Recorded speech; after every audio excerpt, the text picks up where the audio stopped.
আজকে আবারও চলে আসলাম তোমাদের সামনে একটা নতুন রেসিপি নিয়ে। রেসিপিটি খুবই সাধারণ কিন্তু খেতে লাগে অসাধারণ। ভাত, রুটি কিংবা পরোটা যে কোনো কিছুর সাথে আপনারা এটা খেতে পারেন। খুব কম মশলায় এবং খুবই সহজভাবে আমি এটা বানিয়েছি। চলুন তাহলে ভিডিওটা শুরু করা যাক। আমি এখানে 250 গ্রাম কুদরি নিয়েছি।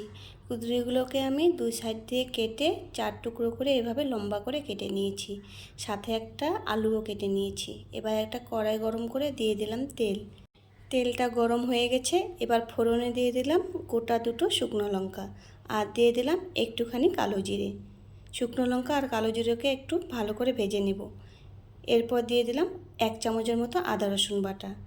ভালো করে ভেজে আমি কেটে রাখা আলুগুলো এর মধ্যে দিয়ে দিলাম। আলুগুলোকে একটু ভালো করে নেড়ে চেড়ে নিলাম।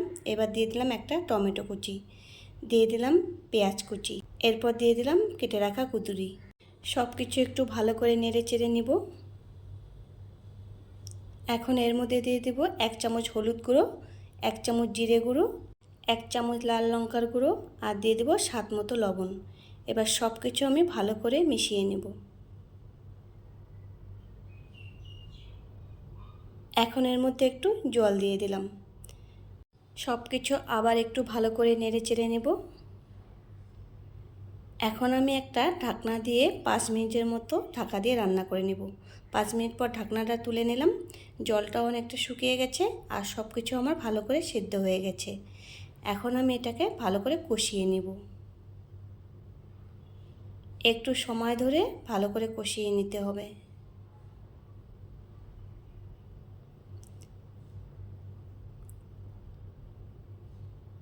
কষানো আমার হয়ে গেছে। এবার একটু জল দিয়ে দিলাম।